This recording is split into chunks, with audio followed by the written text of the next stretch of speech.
Hello everyone, I'm Jaboria and welcome to the best place for new and emerging leaders who want help navigating challenging conversations in the workplace. With global pandemic and quarantine restrictions at various stages throughout the world, combined with the demonstrations in the quest for equality and justice, effective leadership is needed now more than ever. This being said, it's understandable that managing remote teams can be challenging as some employees may be experiencing various levels of uncertainty or anxiety at work under these very unusual circumstances.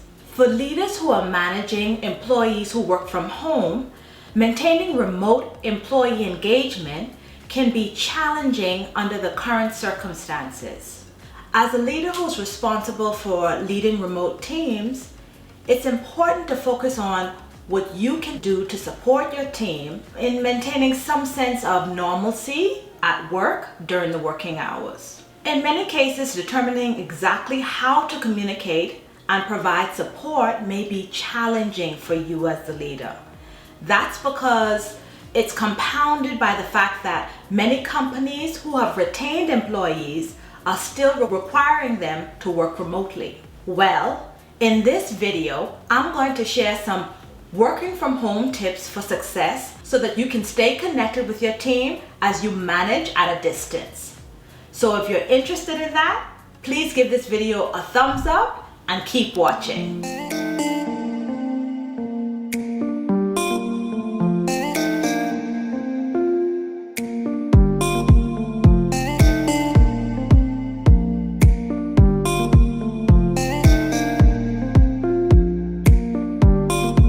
As we go through the video, if there's a quote or a tip that stands out to you, leave it in the comment section below with quotation marks so that I can see what it is. I'll be interested in knowing how this video has helped you. Okay, let's get into it. Tip number 1, practice consistent communication, because consistency is key. In terms of remote leadership and determining how to connect with employees, it's important to remain consistent in your communication. Nothing's more frustrating than when you're working remotely and you're feeling disconnected from the team because your leader fails to communicate what's going on.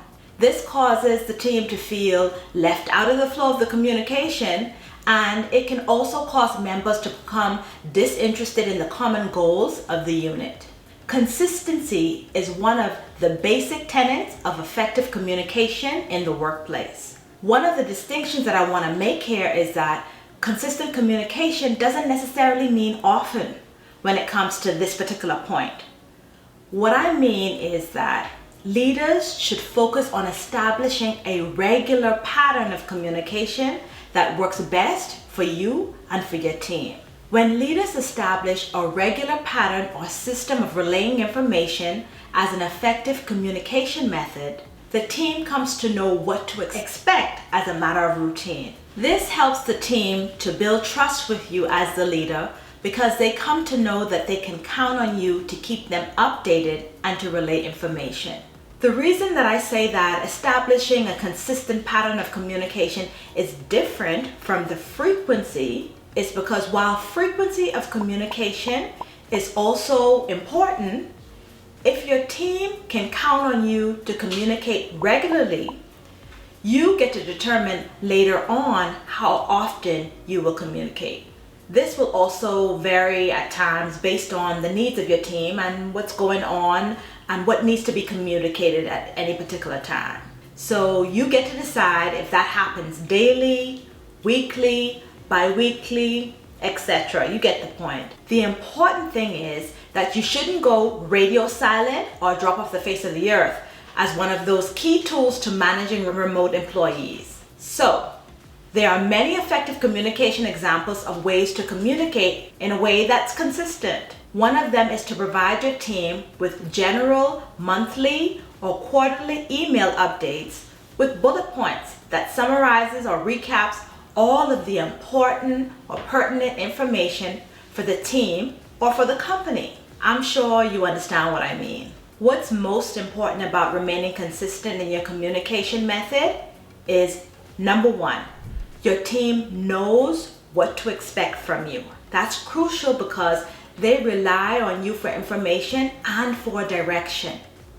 Number two, while consistency is key, what's most important is the feeling that your regular communication produces among those that you lead. When your communication is consistent, it sends the message that you are engaged, you're keeping them informed and that's important to you, and that you're present even though you're not physically with them.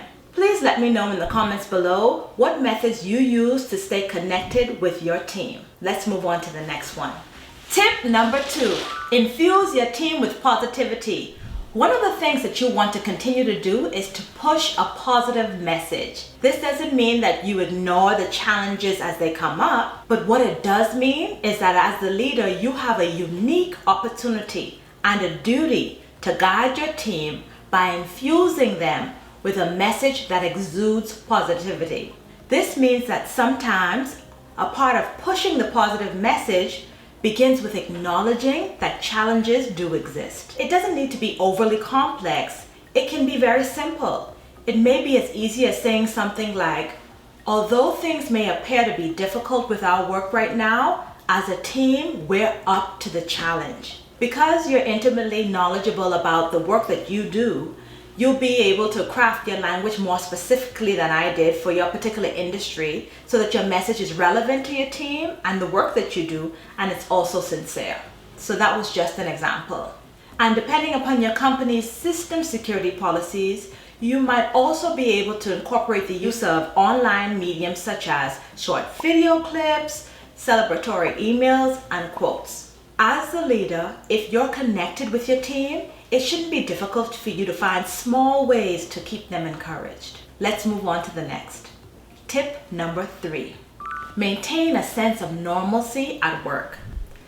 As staff adjust to being managed remotely, it's important for you as the leader to maintain a regular work routine. With everything that's going on, that's happening on the global stage, it's easy for staff to be in a kind of mental holding pattern when it comes to completing team projects or moving forward with business plans. What I mean by a mental holding pattern is that some team members could be awaiting the return to the traditional office or workspace setting in order to follow through on projects because they may not yet view their home office as an alternative work solution that has become permanent. As a result, this may prevent them from taking the steps necessary to settle into the new normal. Settling into the new normal could look something like making their physical space conducive to productivity so that they're in the right frame of mind to proceed with the work as usual. By communicating the importance of maintaining the business routine, you're helping the team to establish a sense of normalcy that they can associate with the regular workflow. Believe it or not, some teams are still in kind of a state where they're longing for that traditional employee setting. So it's important for you to help them make that mental shift or connection so that they know what to do and where to go. That's why communicating that team projects will move forward in order to remain productive and support the company's mission will be key. This doesn't mean that you're unaware of or that you're required to disregard the impact that the external global environment might have on your team. It just means that you can support your team within your professional sphere of influence by maintaining the positive and by maintaining the status quo. By continuing the work in this way, your team can experience a sense of normalcy during working hours via the familiar and the routine work processes. Now, as a disclaimer, with the current state of affairs, it's important to remain aware that staff can find both the global pandemic and the global quest for reform emotionally charged and challenging. In view of this, it's important for you to consult with your HR department and employee assistance professionals if you are approached by staff who need emotional support or additional resources to help them process stress or other difficult emotions. The thing to remember is no matter what you do, you should be consistent. Now, no matter which suggestions you choose to use, from the Managing Remote Workers Toolkit. The key thing to remember is that it's important to maintain a positive connection and communicate consistently. When we work remotely, we don't interact in the same ways that we would if we were in the traditional workspace. That's why it's important to find unique and authentic ways to keep in touch and stay in tune with those that you lead. It's inevitable that when people feel connected by way of effective communication, they more often than not feel like they're included and like a productive member of the team. Now, if you're watching this video and you want to learn some things that you can do to help your team to settle into their telework routine, be sure to check out my companion video. In that video, I share a few more tips for leading remote teams that you can use to help your team settle in and increase working from home productivity. So don't forget to subscribe and click the notification bell so you'll be notified. As always, have a great week, be kind to yourself, and thank you so much for watching. Goodbye.